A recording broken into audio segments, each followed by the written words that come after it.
Hey y'all, and welcome back to Old Iron Talk. Today we are talking with our special guest, Wendell Kelch. He is going to take us on a tour of his collection and talk about some of the unique items that he has. We also wanted to remind you to please check out our Old Iron Garage website and visit our events page. We have a lot of events listed on there that you can look for by location and see if there's anything locally coming up in your area. Wendell is also going to talk a little bit about how he just had an open house that he normally hosts the first Saturday of May every year. So we recommend that you put that on your calendars to be able to go and tour his collection yourself. So let's get to chatting with Wendell. So we're here with Wendell Kelch today. And first, Wendell, I'm going to have you just tell us a little bit about yourself. Where are you from, and did you grow up on a farm? Did you grow up in agriculture? Just give us a little bit of your background. Okay, I'm Wendell Kelch. I'm from Bethel, Ohio. I grew up around Georgetown, Ohio. I grew up on a farm. Went to work in a machinery dealership when I was 16 years old. Worked on a couple machinery dealerships in 1986. Went to work for myself, repairing farm machinery and restoring antique tractors. And as time has evolved, I'm doing more tractor restorations than farm tractors. So it's just like evolution. Mm-hmm. And you said you grew up on a farm. What kind of farm did you grow up on? Did you guys have crops? It was crop and livestock. We had livestock crops. We milked cows. Okay. So what kind of equipment did you guys use on your farm when you were growing up? We had Farmall 300s, Farmall H's, and we had John Deere 1020s. But my dad was mostly an international man, and my brother bought some John Deere equipment through the line. Okay. Well, very cool. All right. Well, if you want to kind of start giving us a tour here, I know you said you have some signs in this building that you wanted to show us. So if you want to start walking around that and showing us some of your signs. Sure. What I'll do is I'll walk up here to the front of the shop first, so we have a little bit. So how do you get business? Are you out there that you do restorations, or do people just know about you?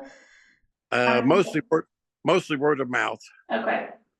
And we're at my doorway now. See some of my signs here. It's If I move too fast, let me know. No, you're doing good right now. Okay, so you've got quite a few signs. What brought you into collecting signs? What kind of... Well, it's real simple. When I built my shop in '88, I put white plywood up for a back kick there. And it looked so plain, we started buying them little Andy Rooney signs just to lighten it up there. Yep. And then there's some other signs here. Then I'll take you back here. Let's get back here to the thing. I was at an antique shop, and I'll show you the sign that got me started in 1990. Okay. I see this Massey Harris sign here. And it was an antique shop, and they wanted an ungodly amount, $600 for it. And I couldn't imagine anybody spend that much money. But a month later, I called them back and I bought it. So that was my first original sign. And like all the screws come loose. So ever since then, I throwed all the repop signs away and started doing original signs. Okay. Not to get distracted here, but it looks like, what's that model you've got over there on top of your filing cabinets? Oh, you're going to be distracted several times. This is a model built by Mike Burns' dad down South Carolina. It's a model of a famous engine, there's two models, and they run. Oh, wow. That's awesome. It was sold to a very well-known person, Harold Ottaway, and then I bought it off a friend that came Harold Ottaway. So it's been through several big-name collectors' hands. It's in my possession right now. Very cool. So is it made out of wood, and what else? No, it's all cast iron. It's all cast iron? Okay. It's all cast iron and steel and stuff. It's a genuine running models, two of them. Okay. Can't see through the glass very well. There's the hopper cooled and the tank cooled. Very cool. Okay, we can go back to the signs now. Of course, I do antique international trucks too. So there's some of my motor truck pictures or signs there. And I was lucky enough when I bought my Mogul, it's hard to show you, but I met the grandson of my 3060 Mogul. Okay. And when he cleaned out his grandfather's house after he died, he found original pictures of my Mogul tractor. Oh, that's awesome. And if you'll, can I zoom in here for you? Yep, go right ahead. Pictures of the three, there are three Mogul tractors. They had three 3060s. It's a picture of my 3060 Mogul at a where I bought it off of. And Okay. all pictures of it. It looked pretty distressed. And where did it come from? What state did you buy it? I bought it from North Dakota, Crosby, North Dakota, but it's live in Minnesota, down in Cannon Falls, Minnesota. Okay, very cool. And I've got more pictures of it here. And there's more pictures of it. Uh-huh. We made more pictures of it there. And obviously I should have dusted pictures, more pictures of it here. That's cool, yeah. And you go up here, pictures here. Oh, yep. And this picture here is my tractor in 1915, the day it was delivered. Wow, that's amazing. And this is my tractor running the rock crusher. Okay. Running the sawmill. That's the original carbon copy bill of sale by Mogul. That's awesome. Yeah, so you're going to be distracted several times.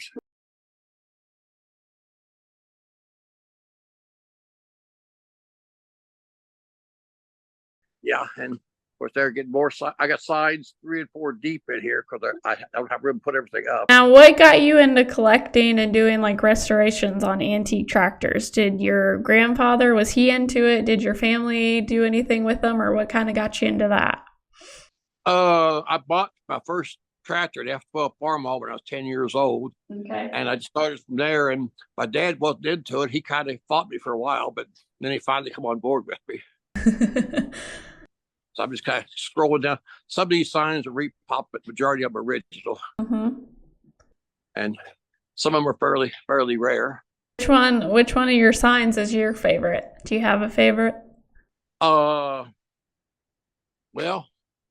can't say I have a favorite. Obviously, I like them ones. Them are South American international signs there. And of course, I like my favorite story is you see the Mogul tractor sign there. You see it's a little bit tattered and torn there, you know. Yep. My dad passed now, but I just bought that sign. I'd give a lot of money for it. You can see it's look kind of fragile. Yes. I was back here going through my stuff, and I heard that. I knew where he's at. About the time I heard something go wing, and what he does, he would look at something and throw it down. So I know he looked at that sign and threw it down on the ground. I said, Dad, I just gave $800 for that sign. He said, boy, they seen you coming. I've got a better one now. I got a better Mogul sign now, but I've always kept that one because that reminds me of the story of my dad's. Oh, I don't blame you. I'd hold on to that too. That's pretty cool. My west wall has got some of my more valuable signs on it. Okay. And here's a sign here, one of my favorite signs. John Deere sign of Georgetown, my hometown of Georgetown, Ohio. Okay. And one of my customers showed me that sign, and I told him, I said, Russell, here's how it's going to work. You're going to give me that sign, you're going to sell me that sign, or I'm going to steal that sign. So it's up to you if you want me to go together or not. So after several years, he finally traded it to me for some work. And then another one here is this is Al Chambers from our local town of Russellville, Ohio, Dinkberry. I like local signs. I don't blame you. I think that's awesome when people collect local stuff. We're doing the Emerson Branningham here for a customer. Okay. And of course, it don't look like much right now, but we're doing of course, with modern tractors, we're doing a power shift on a 40-20 power shift tractor. And Avery, we're doing for a customer to get it running. Will you do complete restorations then? Yes. This what you're looking at right now is a John Deere Dane tractor. There's only 3 in the world. Yep. And this is the 3rd one. And obviously it needs a lot of help. And we've had to make all these gears, and we had to make the back wheel. And today I'm working on the transmission, getting the transmission put together. But it's a fairly extensive restoration project. Where did that come from or out of? It lives in Wood River, Nebraska. Okay. But like I said, but it came out of North Dakota originally. But okay. Another collector had found an original hood, which you're looking at now, and he loaded something to use for a pattern. Oh, awesome. Well, that's good. So anyway, this is a international roadster engine. Goes in an roadster car. It's head cam, overhead valve, air cooled. Kind of. I think there's 5 of those in existence. Okay. This is the transmission I'm working on today. The pinions and everything for the Dane. We'll So see. the property that you live on, is it close to where you grew up? It's about 10 miles from where I grew up. Okay. It was about 10 miles from where I grew up here. So Do you guys still own that property that you grew up on, or no?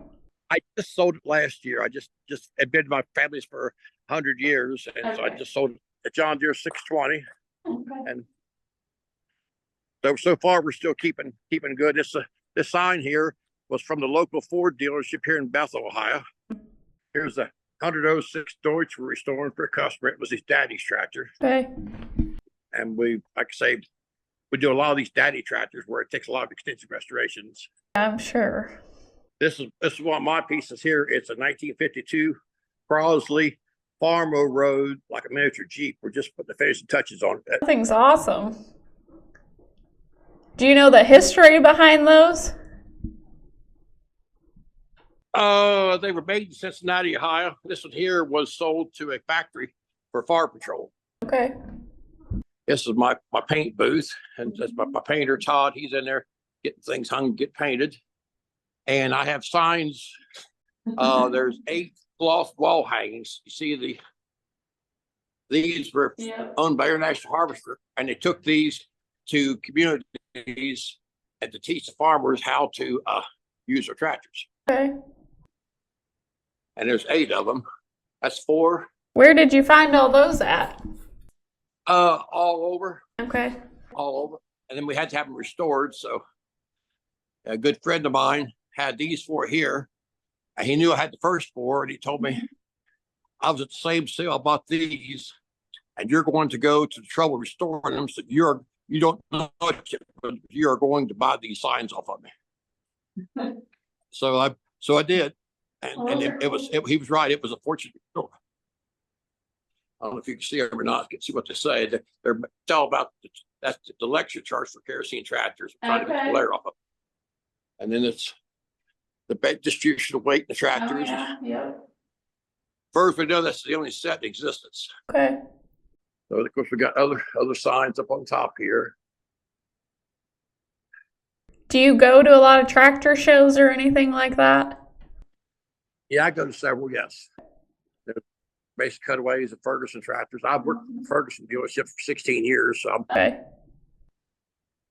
And of course my collection of clocks up there, and my 100-year medallions that was sent. This one here was in a distribution Virginia.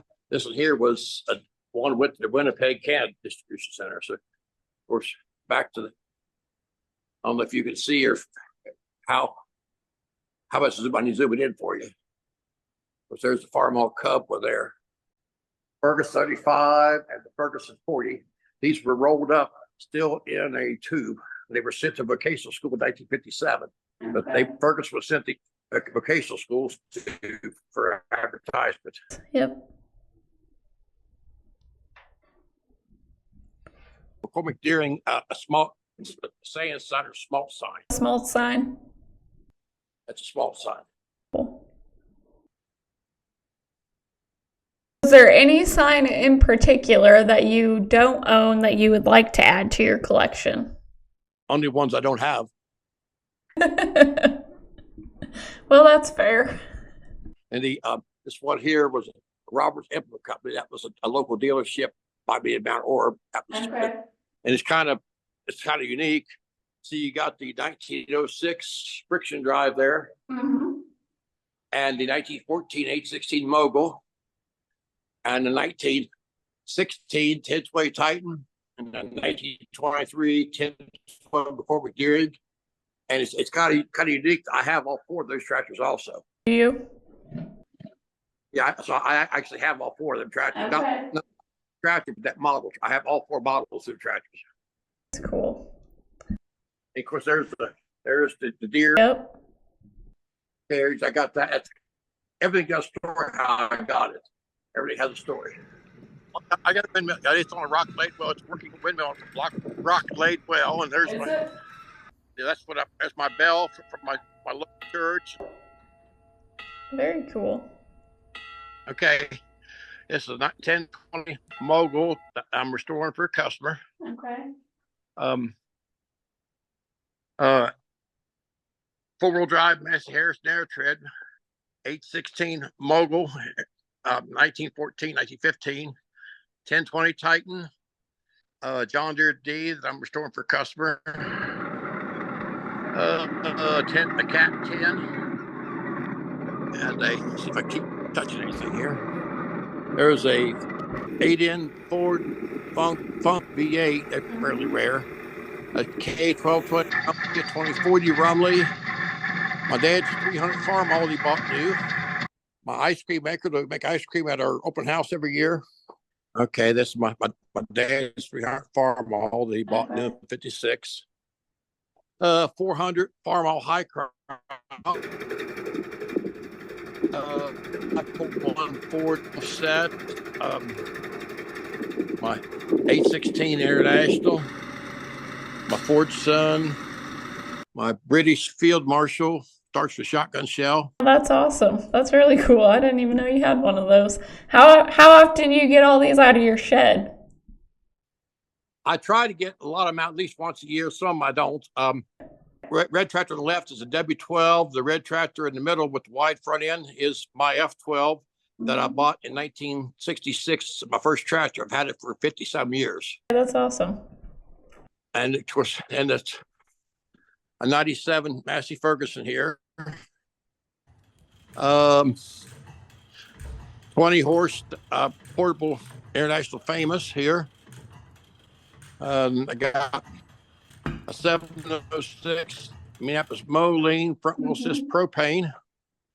1950 Oliver front wheel assist. 1020 track tractor. A John Deere R Rising Cane.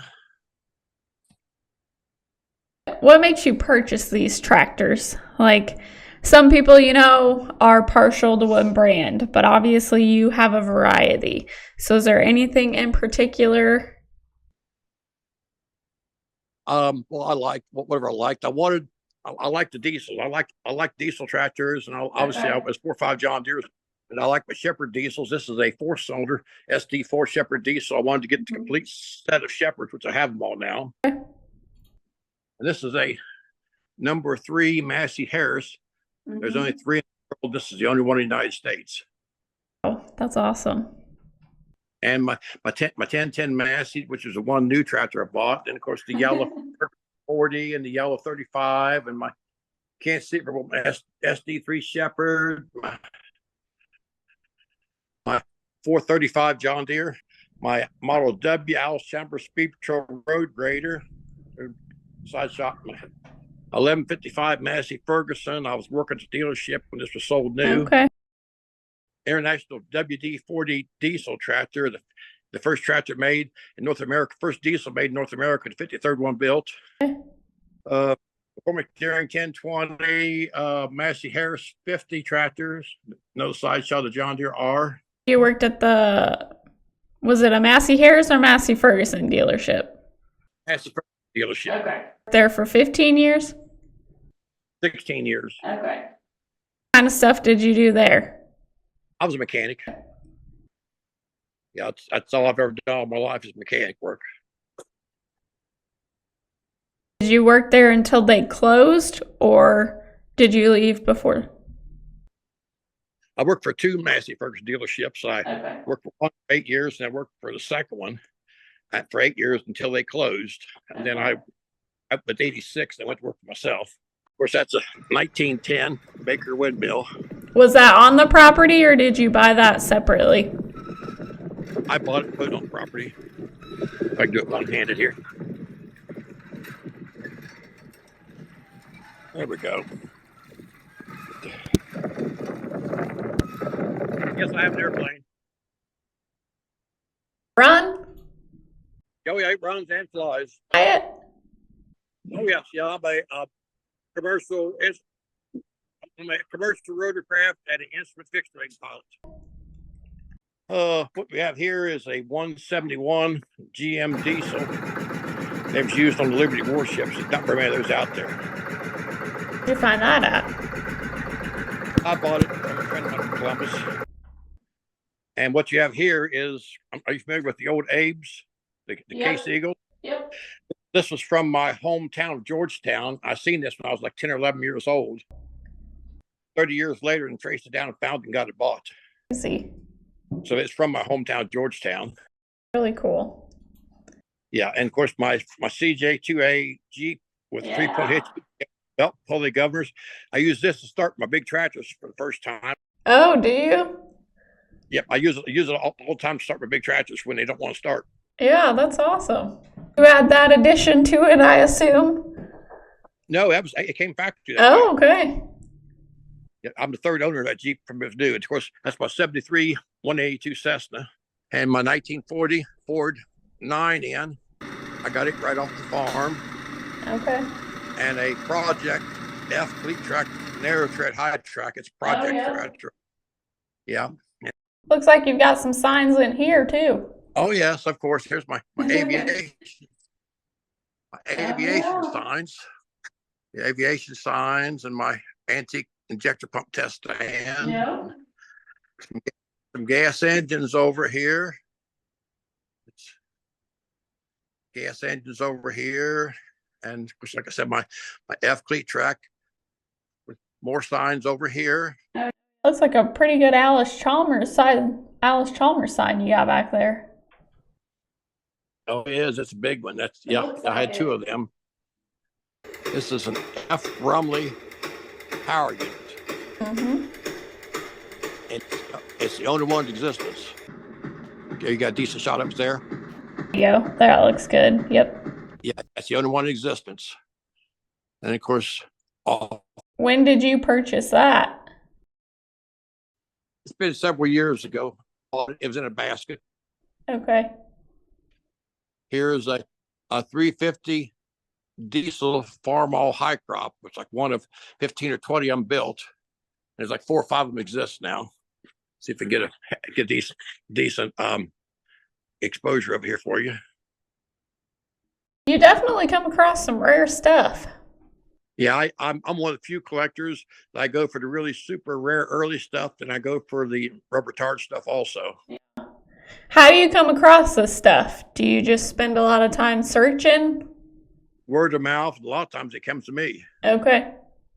Visible gas pump. Oh yeah. I'm sorry, 5-gallon Fry gas pump with the crown globe on it. Looks like that's in pretty good condition. Oh yes, it is. See if I can get it over here. Here's my 1908 International Harvester friction drive tractor. That's the first National built a tractor. Is 08. This is no 8. It's 20 horse. It's the largest one they made. No 8. And have you done work on these tractors? Oh yes. Oh yeah. They were all basket cases. They're all basket cases. They all need a lot of work. Everything has had extensive restoration done to it. Okay, sorry. Where were you saying that was from? I bought it at Oscar's Dreamland in Montana. Okay. And this here, next one beside it, it's the 3060 Mogul tractor, International Harvester Mogul tractor, 3060, 1915.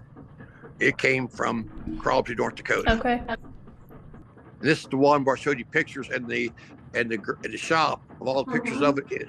This is the one. This is the finished product. Cool. Looks like you guys did a good job.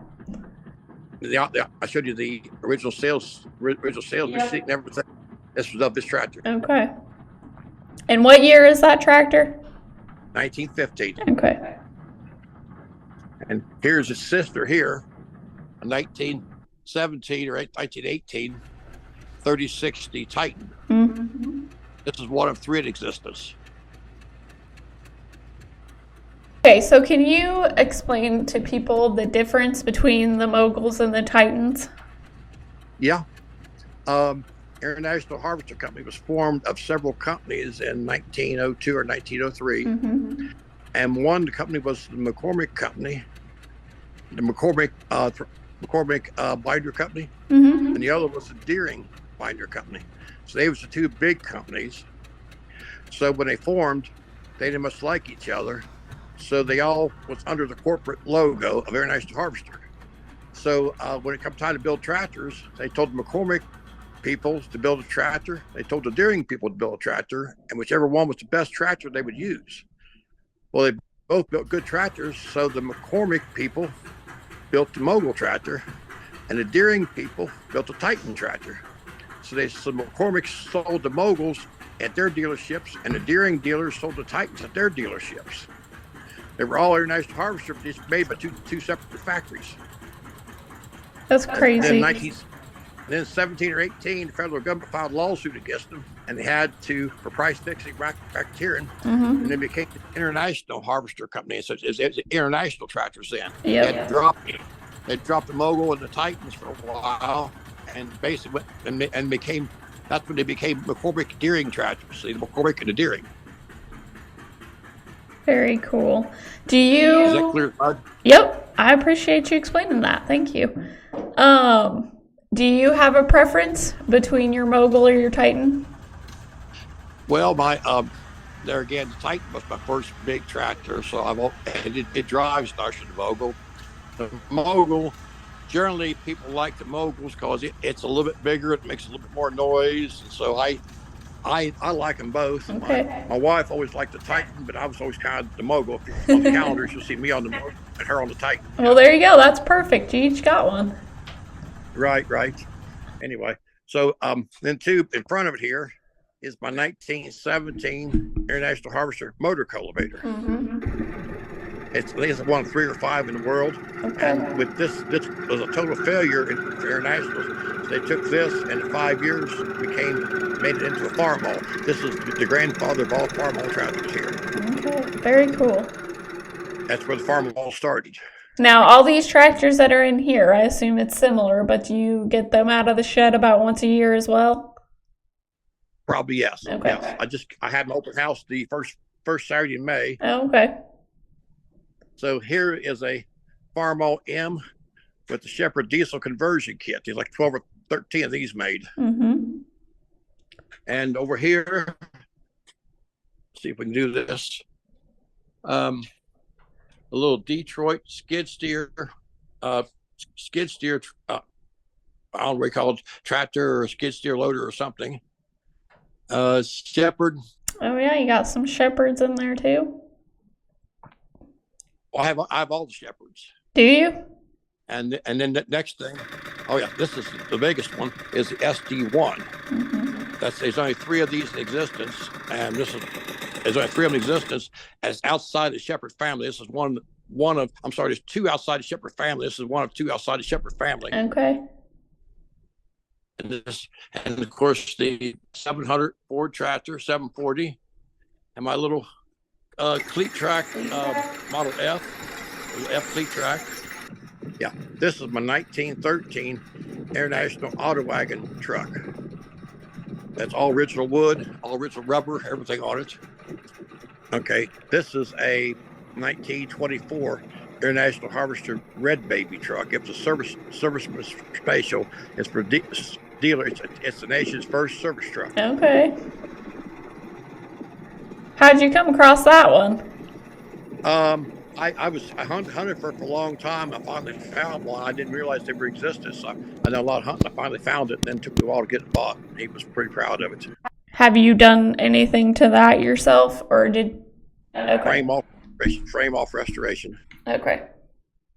Do you have a Scout back there? Oh yeah, that does. Okay, Scout's a 1974 Scout. It was a shop mule. It's experimental.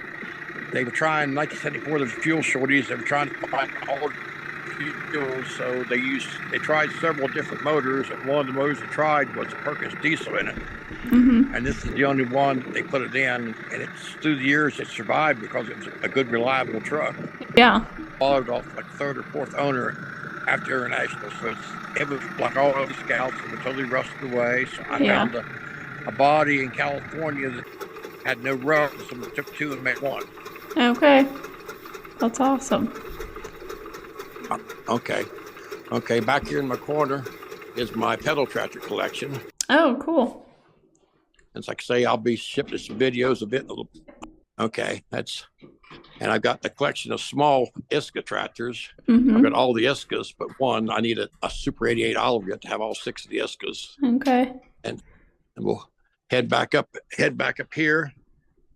So while you're walking out, is there any specific tractor that you're on the hunt for currently? Obviously we're always looking for the rare, the odd, the unusual, you know. My barn's pretty well full. I was gonna say you might have to build another shed. But they're full, but if the right one comes along, we can probably find room. Make room for it, yeah. Use that to get water? No, it's just for play. Okay. Earlier I asked you if you like to go to tractor shows and stuff, and you said you go to quite a few. Do you have a favorite or one that you recommend to people? It depends.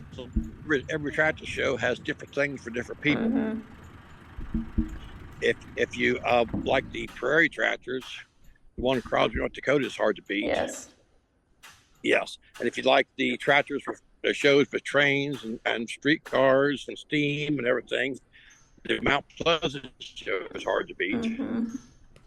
And if you want to stay local, obviously, your Portland, Indiana show is big on gas engines and stuff. And so, you know, each show offers something else for somebody else. Do you have any local shows around you that you like to go to? I have my own. My local show here is the Ohio Valley Antique Shooting Show in Georgetown, Ohio. Okay. The 71. And I was on the board for 15 years and was president for 8 years. So I try to go to that show every year. Mm-hmm. And it's coming up the second weekend of August, which they're featuring steel wheel tractors this year, and they're wanting me to take my 2 big tractors up there. So that's what my plan is for this year. Well, that'll be good. I know you mentioned one of the shows that's good for steam. Have you ever been into steam?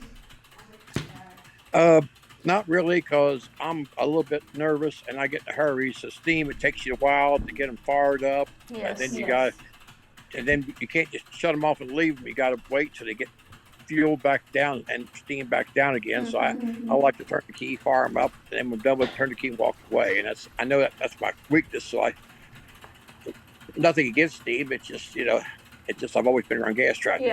Yeah. They're a lot of work, that's for sure. I don't blame you at all. Okay, piece of advice do you have for someone that's just getting into the hobby?